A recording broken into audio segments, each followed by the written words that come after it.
Olá, prepare-se! Nós vamos viajar na história de 3 livros que podem contribuir na formação de crianças e adolescentes e que vão encantar você pelas histórias que ensinam. O tema hoje é filosofia e educação ambiental. Então, se você quer um futuro com seres críticos, criativos e que respeitem a natureza, vem pensar com a gente. Está no ar o Educação.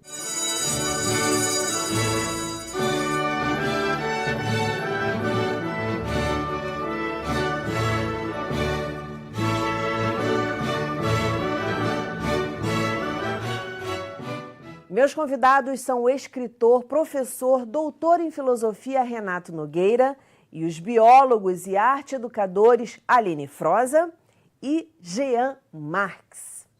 Muito bem-vindos ao programa. Renato escolheu um livro que fala da origem da filosofia de uma forma diferente. É um pouco isso. Nesse livro é um livro voltado para o ensino médio, é um livro didático, editora Imperial, em qual sou um dos autores, com outros colegas como Antônio, Diego, Luiz, o João, e eu aqui também figurando com os colegas. Eu tive a honra de fazer a abertura do livro, a unidade 1. Os primeiros capítulos, né? São 4 capítulos da unidade 1. E o que eu faço nessa proposta do livro? Eu apresento justamente hipóteses pouco conhecidas. A hipótese mais conhecida é que a filosofia nasceu na Grécia. Só que tem uma outra hipótese, que ela nasceu no Egito. E uma terceira, de que ela nasceu em várias culturas e sociedades diferentes.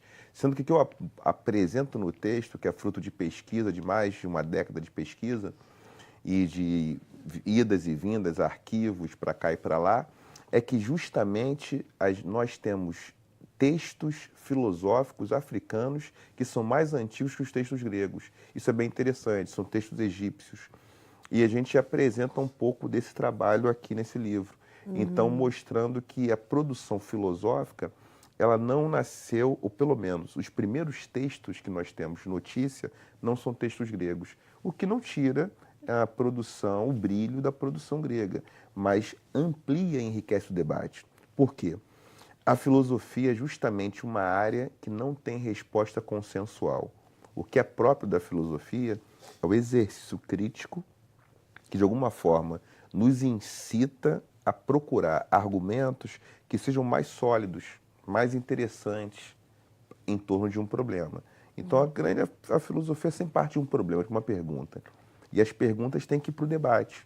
De alguma forma, isso a gente coloca nesse livro, que é o Estudos de Filosofia no Ensino Médio. Um livro que está aí, tem colegas usando, profissionais da educação básica que estão gostando desse trabalho. Até porque ele é diferente, um pouco diferente do que tem da maior parte dos outros livros didáticos, que não trazem esse debate. Não, e é bacana porque, assim, o que é o filosofar, né? É o pensar. E, a partir desse pensamento, criar alguma coisa. Sim.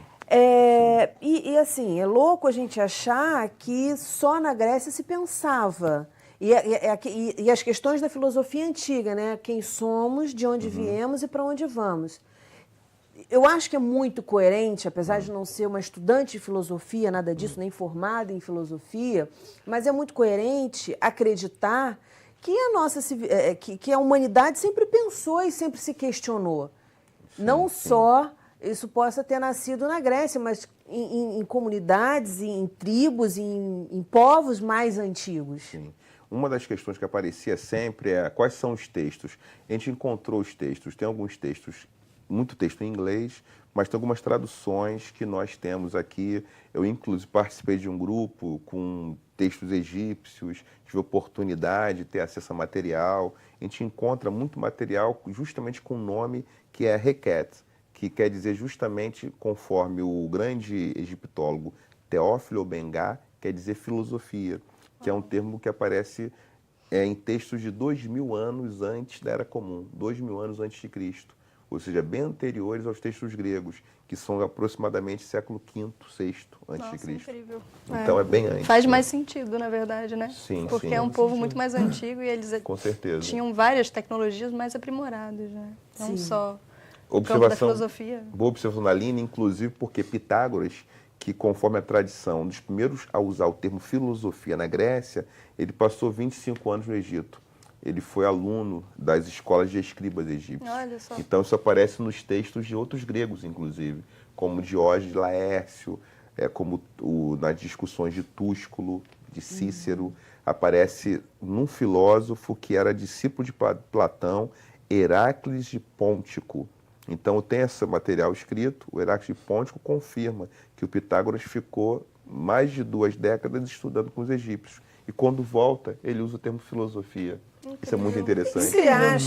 O que vocês acham que ensinaram para a gente, vem ensinando para a gente de uma forma diferente? A questão econômica aí teria a ver? Eu acho que tem a questão econômica e também tem questões raciais envolvidas, porque como historicamente o Egito é um país, está no continente africano, em algum momento histórico, para justificar o racismo epistêmico, uma dimensão do racismo, que é uma dimensão intelectual, era importante não afirmar que tinha uma produção filosófica, a filosofia é um saber sofisticado, racional, que fosse produzido por povos negros. Então, infelizmente, isso acabou acontecendo, porque tem um problema que é da ordem da recepção. Ou seja, vamos supor que não tem a ver só com conteúdo, mas tem relação direta com o agente produtor do conhecimento. Explico, muito fácil isso. Vamos supor, se eu tenho 2 pessoas para falar de culinária, alta gastronomia, se eu tenho um homem branco com sotaque francês, o impacto do discurso desse homem é diferente. Uma mulher negra com discurso com sotaque nordestino. Porque no nosso imaginário existe já uma balança que coloca que tem uma alta gastronomia que é dessa ordem. Então, no campo da filosofia é o mesmo. A filosofia está associada a uma produção de conhecimento sofisticado. Então, como colocar que astecas, maias, incas, povos africanos produziam filosofia? Isso tem muito a ver com a colonização, com a colonialidade. Quando a gente começa a criticar a colonialidade, vai perceber que tem uma produção. Só que, se a gente for pensar, no mesmo caso, esse exemplo que eu dei pitoresco aqui um tanto, né, só para ilustrar para os espectadores aqui no programa, justamente, pega um sotaque francês falando de gastronomia, caramba, e deve cozinhar muito bem, conhece muito de culinária. Aí pega aquela moça lá, nordestina, falando, né, com sotaque arrastado, será que a impressão do espectador ela é diferente? Porque nós não ouvimos só o conteúdo, a gente enxerga o contexto histórico e político. Isso é muito interessante o que você está falando. E eu tenho recebido aqui no programa muitas pessoas que entendem muito de literatura, que contam histórias, que têm um trabalho completamente comprometido com a educação. E eu tenho aprendido muito, muito da cultura africana e quantas coisas, né, a gente fica conhecendo os griots e os contadores de histórias e tanta coisa bonita. E uma coisa que um deles falou quando estava contando a história da Dandara, que os historiadores dizem que não existiu e alguns dizem que existiu, que seria a companheira do Zumbi dos Palmares, e ela falando da importância de levar aquele livro para as crianças, de mostrar, porque a Dandara era uma princesa, teria sido uma princesa, de mostrar que os povos escravizados aqui também eram reis, eram príncipes, não era só aquela coisa do escravo, né, aquele pobrezinho sofrida, que veio para cá, que pegaram, não, eles tinham toda uma história, toda uma riqueza, e falar de filosofia, da filosofia egípcia, é muito interessante aqui. Eu queria que você dissesse, assim, antes da gente passar para os próximos livros, você viu alguma diferença marcante lá da filosofia egípcia, por exemplo, para a grega? Muitos pontos em comum. Tem um autor que é o George James, que ele coloca que tem muitos em comum realmente. E que tem até uma certa tradição, que inclusive Aristóteles ele vai revisitar alguns elementos que são da filosofia africana, por exemplo. O próprio Platão. O Platão, no livro Fedro, ele vai citar justamente uma tradição egípcia, só que isso é pouco lido. Então, talvez assim, poucos especialistas têm comentado esses trechos. Agora, tem diferenças? Sim, tem diferenças de escolas dessas duas tradições, só que nós encontramos alguns elementos semelhantes, que principalmente seriam essa hipótese do George James, do Cheikh Anta Diop, justamente por conta dessa região muito próxima, ter gregos que estudaram nessas escolas egípcias e revisitaram, reinterpretaram aquela tradição filosófica. Então, eu penso que é muito importante a gente enriquecer o debate. Óbvio que tem algumas formulações de temporalidade que aparecem em filosofias africanas, Yorubá, por exemplo, com alguns autores como Soyinka, que a gente percebe diferença, que ele fala de um tempo, para dar um adágio aqui. Tem um verso que é um provérbio popular, que ele vai filosofar em cima dele, que diz: um guerreiro matou um pássaro ontem com a pedra que arremessou hoje. Ou seja, o guerreiro pegou uma pedra, arremessou, é agora. Só que o pássaro já foi morto ontem com essa mesma pedra.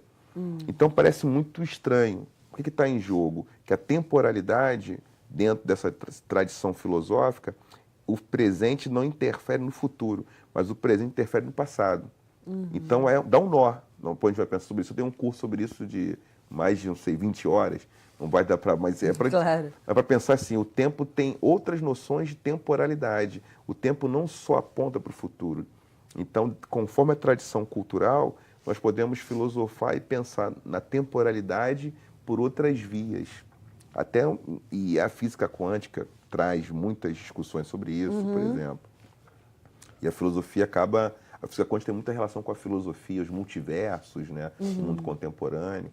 Então, eu penso que enriquecer o debate, propor novas alternativas, isso é muito importante. E o papel da filosofia é fomentar isso no ensino médio também. Nesse sentido, eu acho muito importante que esse trabalho, agradeço muito ao programa, ele possa ser divulgado, mais professoras, professores do nível médio e também do nível superior, que trabalham com prática de licenciatura, possam usar esse material. Vai abrir um portal a mais aí na cabeça da rapaziada, né? E de conhecer mais a cultura. Vamos lá, próximo livro, Aline. Então, eu utilizo muito esse livro aqui, Contos da Natureza. São vários contos de vários povos, contos tradicionais. Então, é uma viagem pelo mundo com histórias de formação do planeta, com histórias falando sobre ecossistema, só que sem essa terminologia, né? De uma forma lúdica, uma forma amorosa. E é muito interessante, assim, porque a cada final de leitura já tem uma proposta de oficina.